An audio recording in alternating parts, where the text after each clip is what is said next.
교회의 건강이 나의 건강이 된다. 교회의 건강이 나의 건강이 된다라는 제목으로 하나님 말씀 전가하도록 하겠습니다. 오늘 디모데전서 우리 5장 말씀은 이제 크게 두 부분으로 구분할 수가 있겠는데 1절부터 16절까지는 이제 교회 안에 성도 간의 문제를 다루고 있고요. 그 다음에 17절부터 25절까지는 이제 교회 리더의 문제. 그러니까 교회 리더는 누구냐? 여러분이 리더죠. 새벽 기도에 나오시는 분들이 좀 리더라고 생각합니다. 그래서 이제 교회 리더, 당연히 목사님 포함되고, 그 다음에 장로님, 권사님, 이런 분들이 다 교회 리더들 아니겠습니까? 교회 리더의 문제. 이거 다루고 있다라는 것입니다. 차례대로 한번 살펴봅시다. 첫 번째는, 가족 같은 교회를 이루기 위해서는 존중함이 있어야 되고 깨끗함이 있어야 된다. 그러니까 존중함, 깨끗함. 이게 첫 번째 키워드가 된다는 것입니다. 그러니까 사회적 약자를 어떻게 돌볼 것인가. 이제 이 문제를 얘기하고 있습니다. 이제 사회적 약자 그러면 이제 구약 성경에도 계속 나오지만 과부와 고아. 그게 사회적 약자거든요. 그러니까 지금도 우리 교회가 이거 신경 많이 써야 되죠. 그래서 우리 교회도 이제 우리나라는 아니지만 이제 컴패션을 통해서 6명의 아이를 지금 15년째 계속 돕고 있지 않습니까? 졸업시킨 아이도 있고 한데, 그러니까 고아를 계속해서 관심을 갖는 거, 이거 하나님이 기뻐하시는 일이다라는 것입니다. 이제 아마 디모데가 목회하는 그 지역에는 이 과부에 관한 문제가 좀 많이 있었던 것 같아요. 원래 남자가 일찍 죽어요, 여자가 일찍 죽어요. 그렇게 바라시는 것 같은데, 그 이제 남자가 일찍 가죠. 남자가 이제 과부가 많잖아요. 그래서 이제 교회가 그런 일 해야 되는 거 아닙니까? 해가지고 이제 했는데 부작용이 생기더라는 거예요. 부작용이. 그러니까 사도 바울이 목회할 때도 그게 있었고, 디모데 목회할 때도 있었고, 지금도 있고. 그러니까 우리가 기억해야 될 게 뭐냐? 교회의 핵심 사역이 구제는 아닙니다. 그러니까 말씀 사역을 위한 보조 역할일 뿐이지, 그러니까 구제가 교회의 핵심 사역이 돼버리면 안 되죠. 구제해야 됩니다. 근데 말씀 사역을 위한 보조 사역으로서 필요한 거예요. 그분들이 어떻게 하면 말씀의 일꾼들이 될 것이며 말씀에 붙들림 바 될 것인가. 근데 너무 힘들고 삶이 버거우면 그게 안 되잖아요. 그러니까 그런 것을 돕는 그 정도의 역할로서의 구제가 의미가 있다고 생각합니다. 사도 바울이 주는 권면, 이거 우리가 좀 기억할 필요가 있을 것 같아요. 첫 번째는 뭡니까? 구제에 있어서 원칙이 있어야 된다는 거예요. 무조건 교회가 짐지지 않게 하라. 그런 말씀이 나오죠. 그리고 먼저 혈연의 가족들이 돌봐야 된다. 그게 이제 4절에도 나오고 16절에도 나오는데 한번 봅시다. 말씀을 통해서 자꾸 우리가 읽어놔야 그래야 이제 이런 것들이 우리 삶에 적용이 되니까. 4절 같이 읽겠습니다. 시작. 만일 어떤 과부에게 자녀나 손자들이 있거든 그들로 먼저 자기 집에서 효를 행하여 부모에게 보답하기를 배우게 하라.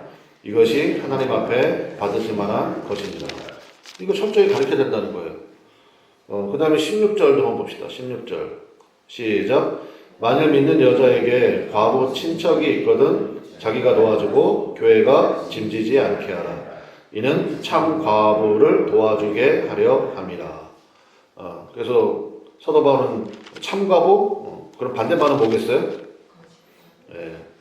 젊은 과부 이렇게 되는 거예요. 참 과부, 그 다음에 거짓 과부, 가짜 과부, 젊은 과부 이렇게 좀 구별하고 있거든요. 그러니까 그런 원칙을 세우고 무조건 교회가 짐지는 것이 올바른 것은 아니다. 이거. 그럼 두 번째, 돌볼 자가 없는 경우 있잖아요. 친척도 아무도 없어. 그런 경우에 교회의 명부에 기록해서 돌보게 하라라는 거죠. 그래서 9절 봅시다. 9절에 보니까 과부로 명부에 올릴 자는 나이가 얼마가 돼야 된대요? 60이 덜 되지 아니하고. 그러니까 60이 넘어야 된다는 얘기잖아요. 덜 되지 아니하고 보니까 60이 넘어야 된다. 여러분 그러면 생각해 봅시다. 요즘이야 60이야 아줌마죠. 그런데 지금 사도 바울이 목회할 때 이럴 때 60은요 지금으로 따지면 얼마쯤 될 것 같아요? 제가 보기엔 80도 넘는 것 같아. 그 당시에는 진짜 그 사도 바울 당시에 평균 수명이 50세 미만이에요. 50세 넘은 사람도 거의 없었다고. 근데 60이 덜 되지 않냐고. 굉장히 장수하신 분들이지. 그러니까 제가 보기엔 우리 시대에는 85? 그러니까 뭐 모르겠어요. 그러니까 아무튼 이제 차이는 많이 있는 거죠. 그러니까 일단은 60이 넘어야 된다는 거예요. 60이 넘어야 되고, 그 다음에 한 남편의 아내였던 자로서 10절 한번 같이 읽어보겠습니다. 시작. 선한 행실의 증거가 있어 혹은 자녀를 양육하며 혹은 나그네를 대접하며 혹은 성도들의 발을 씻으며 혹은 환난당한 자들을 구제하며 혹은 모든 선한 일을 행한 자라야 할 것이요. 이게 무슨 얘기입니까? 교회에 흔적이 있어야 된다는 거예요. 그러니까 오랫동안 교회에서 봉사한 흔적이 있고 이런 사람들을 교회 명부에 올리고 돌보아 주라는 것입니다. 그러면 이제 젊은 가부는 어떻게 하냐? 뭐 읽지는 않겠습니다. 14절과 15절 보면 쭉 나오는데 한마디로 얘기하면 뭐냐? 제가 하는 권면이 있어요. 그러니까 다시 시집가게 해라. 했고 나중에 문제가 된다. 했고 다시 제가 할 수 있도록 도와주라. 그런 권면이 깔려 있다. 이렇게 생각됩니다. 그래서 앞서 말씀드린 것처럼 구제가 중요하죠. 그러나 교회의 핵심 사역은 아니다. 말씀 사역을 위한 보조 사역으로서. 그러니까 교회 리더 되는 여러분들께서 그런 것들을 좀 잘 살피셔야 되죠. 목사님, 뭐 어느 집안에 뭐 이런 뭐 어려운 일이 있어요. 우리 도와줘야 되지 않나요? 도와줘야죠. 도와주는데 이제 원칙이 있어야 된다는 거예요. 그 가족들이 있는지 살펴보고 가족들이 감당을 해야지. 그 아메리칸 인디언들 얘기 들어보셨나요? 그 원래는 이제 인디언들 땅이었잖아요. 근데 이제 말 그대로 이제 그 영국에서 넘어온 사람들이 이렇게 번성하기 시작하면서 이제 그 땅을 차지했죠. 그러다 보니까 이제 뭐 좀 문제가 되잖아요. 그래서 아메리카 인디언들에게 정부에서 보조금을 주기 시작했습니다. 근데 이게 결국은 아메리카 인디언들을 망쳤대요. 그리고 아메리카 인디언 중에 이제 뭐 리더들이 있을 거 아니에요. 리더들이 이거 우리 받지 말자고. 왜냐면 거의 뭐 예를 들어서 뭐 한 달 생활비를 300만 원 합시다. 그럼 거의 80% 주는 거예요. 한 250만 원 정도씩. 그렇게 지원해 주니까 일 하겠어요, 안 하겠어요? 안 해요, 일. 아메리카 인디언도 일 안 한다고요. 일 안 하고. 그러면 돈을 계속 들어오고 그걸 뭐 하겠습니까? 맨날 뭐 마약에다가 뭐에다가 뭐 일도 안 하고 그냥 보조금 받아 살면 되니까. 그렇다면 부자가 될 수도 없고 참 이게 우리 아메리카 인디언들의 정신을 다 망가뜨렸다. 그래가지고 이거 받지 말자고 막 그런 운동도 하고 그랬는데 뭐 그렇게 깨어있는 사람이 몇 명이나 되겠어요. 그러니까 너나 받지 마. 그러면서 결국에 안 되고 흐지부지 돼버렸거든요. 그래서 지금도 그냥 계속 보조금 받고 그렇게 살아요. 그게 문제라는 거예요. 그러니까 개인적으로 주지 말고 뭐 학교를 주든지 병원을 지어주든지 뭐 그런 식의 구제를 제가 뭐 그런 기사를 봤던 적이 있어요. 근데 그게 안 됐어. 계속 그냥 보조금 주는 걸로. 그래서 이제 성숙된 지혜가 필요하다. 네, 그거 우리가 기억하면 좋겠습니다. 두 번째는 이제 교회 리더의 문제인데, 일단은 17절 한번 봅시다. 17절. 한번 같이 읽어보겠습니다. 시작. 잘 다스리는 장로들은 배나 존경할 자로 알되, 말씀과 가르침에 수고하는 이들에게는 더욱 그리할 것이니라. 됐습니다. 그래서 이제 여기서 장로들은 이제 요즘 말로 말하면 담임 목사겠죠. 그런 사람들을 어떻게 주라는 거예요? 배나 존경할 자로 알되. 그럼 여러분 마음속에 또 벌써 반감이 생기죠. 존경할 게 있어야 존경하지. 뭐 이러면서 막 그럴 수 있잖아요. 그러니까 배나도 존경할 자로 인정해 주라는 거예요. 그러니까 목사님은 뭐 자동으로 신앙생활 잘할 것 같죠? 그렇지 않습니다. 여러분들이 더 기도해 줘야 되고 사랑해 줘야 된다. 그거 여러분들이 저는 참 감사해요. 이번 추석 때도 고기도 보내주신 분도 계시고 생선도 보내주신 분 계시고 뭐 과일도 보내주시고 어떤 분은 뭐 상품권도 보내주시고 참 감사해요. 그런 거를 가르쳐야 된다고요, 사실은. 권사님들이 집사님들 이제 가르쳐야 되고 집사들도 이제 그거 할 줄 아는 거, 명절 때나 대관에 되면은 이렇게 표현할 줄 아는 거 그런 거 가르쳐 줘야 됩니다. 뭐 당연히 뭐 그냥 제가 예전에 그랬어요. 예전에는 교인도 얼마 없을 때 우리 명절 때 여러분 얼마나 신경 쓰이십니까? 저는 나름대로 배려한다고 하는 거예요. 그래서 뭐 주지도 말고 받지도 맙시다 뭐 이랬거든요. 그러면 안 되더라고. 표현할 줄 알아야 돼요. 표현하고 그다음에 주고 받고 하는 그러한 인사의 모습들 이게 참 중요하다는 것입니다. 그래서 존경해 주라고요. 그러니까 그런 거 굉장히 중요하다는 것입니다. 그 다음에 18절 봅시다. 18절에 보니까 이게 사례 문제가 나와 있는데 18절 우리 디모데전서 5장 18절 하고 있습니다. 18절 한번 같이 읽어보겠습니다. 시작. 성경에 일렀을 때 곡식을 밟아 떠는 소의 입에 망을 씌우지 말라 하였고 또 일꾼이 그 삭슬을 받는 것은 마땅하다 하였느니라. 여기 보면은 이제 신명기 구약의 신명기 말씀하고 그 다음에 예수님 말씀을 함께 인용하고 있어요. 그래서 곡식을 밟아 떠는 소의 입에 망을 씌우지 말라. 이거 이제 신명기에 나온 말씀이고 또 일꾼이 그 삭슬을 받는 것이 마땅하다. 그러니까 쉽게 얘기하면 목회자 사례비 문제 이거 어떻게 할 거냐는 거예요. 그러니까 제가 이제 개척을 했잖아요. 개척을 해가지고 지금 뭐 20년 넘게 이렇게 쭉 해오고 있는데 그러니까 초창기에 그때는 뭐 2잡, 3잡 저도 했었거든요. 그런 시간들이 있었지. 그러니까 제가 보니까 지나가고 보니까 그것도 문제야. 그것도 문제고 근데 뭐 어떻게 해요? 뭐 그거 어쩔 수 없지. 생활해야 되니까. 뭐 사도 바울도 자비량 선교했었잖아요. 그렇게 나쁘다고 생각을 하지 않습니다. 저는. 지금도 우리 감리교에서는 그 뭐 그게 있더라고요. 뭐 교회 1년 예산 결산이 얼마 이하면 투잡으로 허용한다 이런 게 아주 법적으로 되어 있어요. 저는 올바르다고 생각합니다. 근데 이제 계속 그 투잡에 머물러 있으면 안 되죠.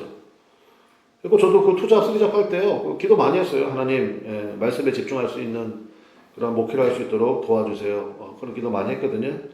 근데 지금은 뭐 제가 없죠. 그냥 오직 목회 얼마나 감사한지 몰라요.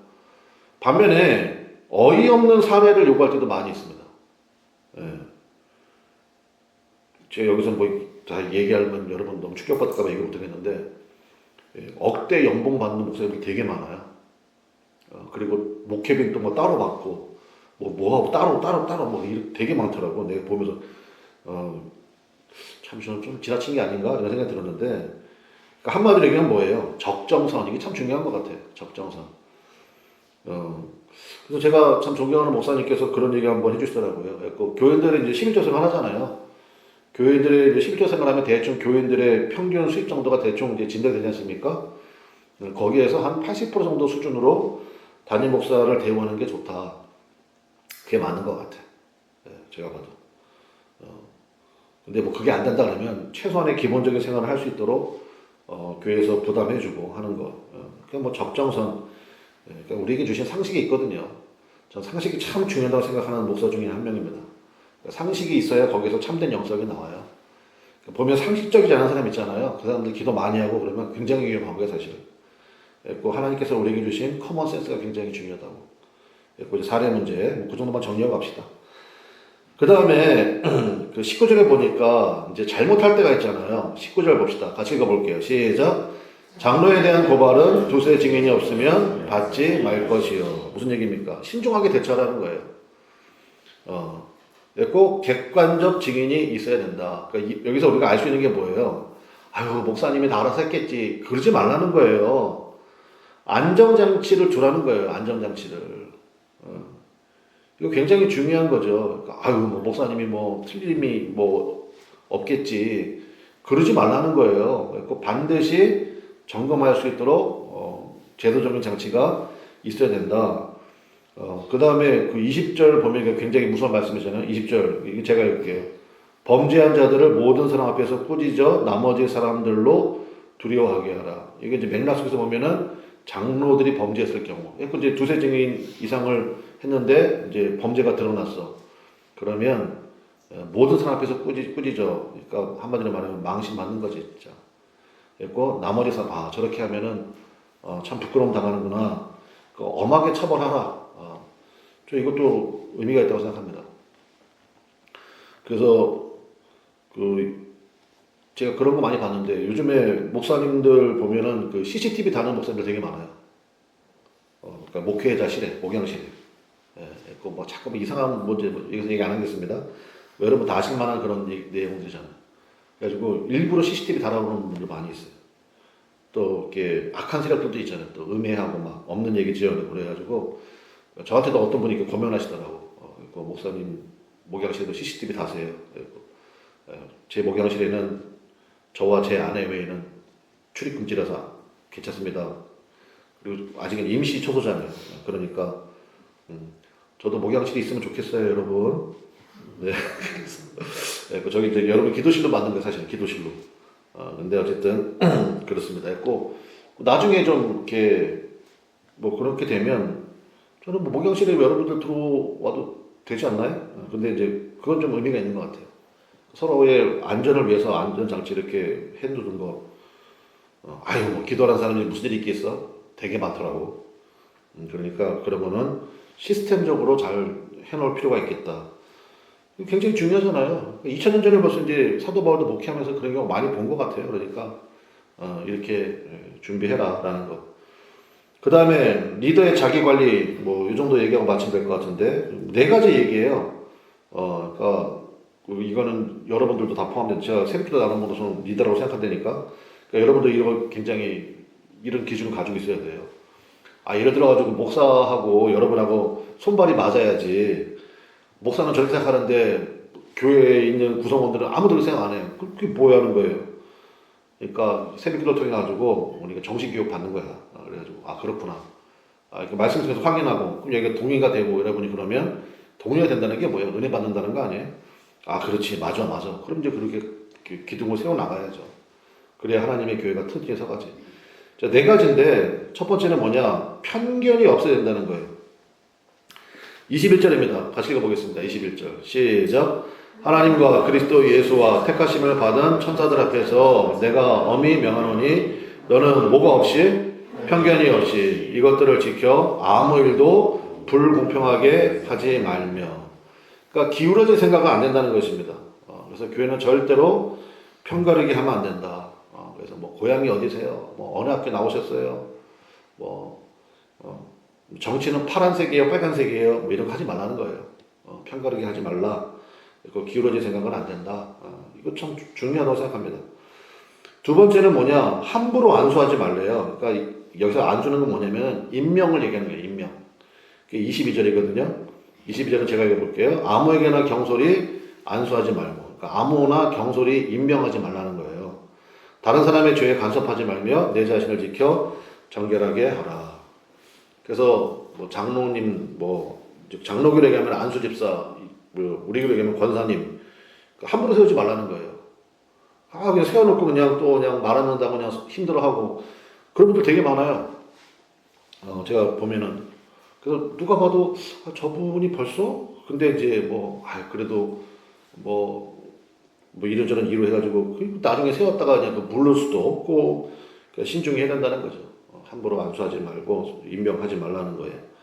그렇다고 또 임명 너무 안 해요. 제가 어느 교회를 봤는데 그 교회는 장로님 때문에 목사님들이 너무 고생이 많아. 그래가지고 아예 선포를 했대. 우리 교회는 장로가 없다. 그래가지고 장로 임명 안 하는 교회도 있어요. 난 그것도 좀 문제가 있는 것 같은데 잘 모르겠어요. 다른 교회에 대해서 내가 이래라 저래라 할 건 없지. 근데 얼마나 아픔이 있으면 그랬을까 그런 생각을 좀 들더라고요. 근데 저는 교회에 동의가 되고 그 다음에 정말 존경받고 그러면 당연히 세워야죠. 세워서 그러면 훨씬 더 좋은 영향이 있지 않겠습니까? 저는 그렇게 생각합니다. 그래서 대신 함부로 세우지 말아라 그 얘기고 그 다음에 23절 이거는 한번 읽어봅시다. 23절 시작. 이제부터는 물만 마시지 말고 네 위장과 자주 나는 병을 위하여는 포도주를 조금씩 쓰라. 그러니까 디모데가 상당히 소화기관이 안 좋았나 봐요. 그래가지고 자주 나는 병이 있었나 봐요. 그러니까 여러분 이런 것도 우리가 좀 기억해야 돼요. 뭐냐면 기도하는데 왜 이렇게 맨날 아파? 그렇게 얘기하면 안 된다고요. 그래서 그 사람 기도하는 걸 수도 있고 그렇거든요. 우리 목사님은 너무 건강한 거 아니야? 감사하면 되지. 그리고 위장과 자주 나는 병을 위하여 그러니까 건강 관리하라는 거죠. 그러니까 너무 이렇게 막 비실비실대고 맨날 아파요 이런 것도 좀 문제가 있다는 거예요. 그 예전에 우리 성도님 가운데도 그런 있었는데 그분은 인사가 아프다 해요. 어디가 아파요 맨날 그래서 내가 하루를 불러서 얘기했어. 우리 권사님이 맨날 아프다 그러면 이 교회 권사님이 맨날 아픈가? 그럴 거 아니냐고. 내가 알겠는데 좀 이렇게 저한테만 얘기하시라고. 같이 기도하고 그러자고. 그다음부터 잘 안 하시더라. 그러니까 좀 그런 것 같아요.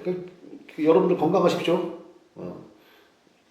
내가 축복기도 해줘야겠다. 나사렛 예수 그리스도의 명하노니 건강할지어다. 네, 건강하십시오. 정말 건강하시라고요. 그래서 건강관리 여러분 하셔야 돼요. 저는 제 성경에 뭐라고 써놨냐면 저는 이제 위장병은 없거든요. 근데 저는 이제 콜라와 새우깡은 그만 먹어라. 저기 써놨습니다. 저는 이제 콜라 요즘 안 먹거든요. 탄산음료 안 먹어요. 그러니까 제가 써놨어. 그러니까 여러분 자기 자신에 대해서 건강관리 할 줄 알아야죠. 그래야지 주님께서 싱싱하게 사용하지. 맨날 기도 제목이 뭐예요? 그러면 뭐 아파요. 맨날 그런 거만 하면 능력이 주님인데 그럼 되겠어요? 이거 건강관리 하시라고요. 여러분 주님 앞에 갈 때까지 우리 싱싱하게 쓰임받다 가시기를 간절히 축원합니다. 주님 앞에 모세가 그랬잖아요. 기력이 쇠하지 아니하며 시력도 쇠하지 않았는데 주님께서 사명을 다했으니까 넌 여기까지 딱 가는 거죠. 우리 기도 제목 삼아야 되죠. 그 다음에 마지막 24절 25절은 무슨 얘기냐면은 반드시 시간의 테스팅을 거치라는 거예요. 그래서 25절만 읽어봅시다. 25절만 다 같이 시작. 이와 같이 선행도 밝게 드러나고 그렇지 아니한 것도 숨길 수 없느니라. 그래서 범죄하고 이런 거, 그 다음에 선행도 마찬가지고 반드시 드러나게 된다는 거예요. 시간 지나면.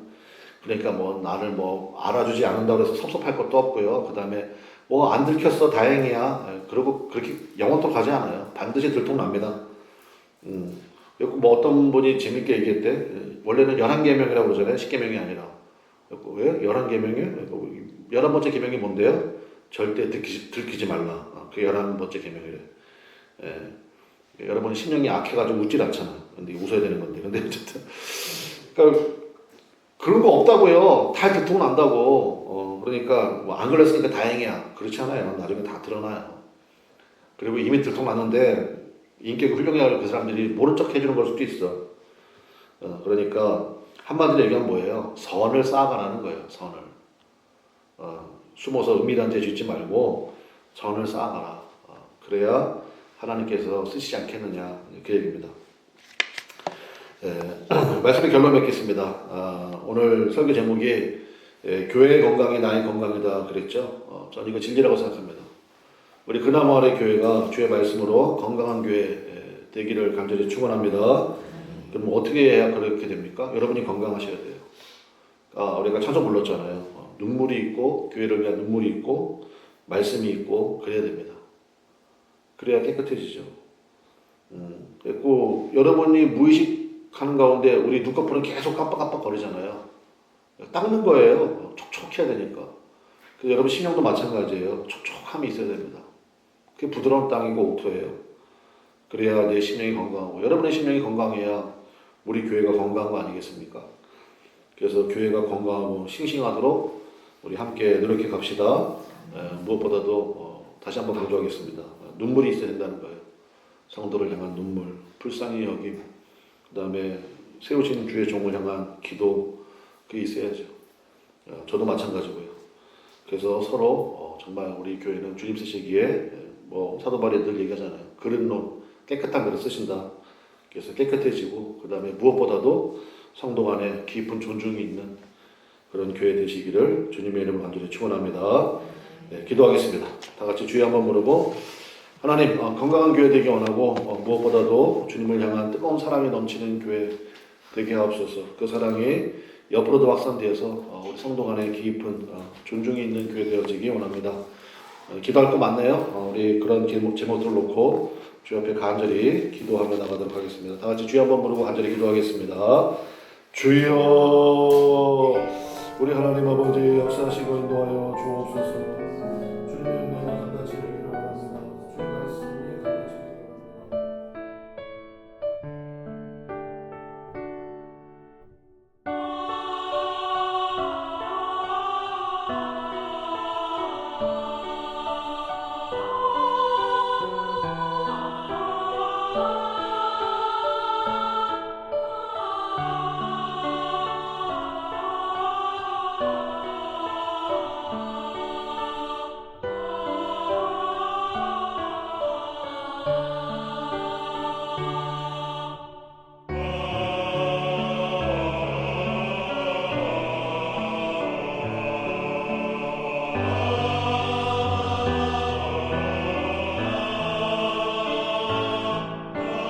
아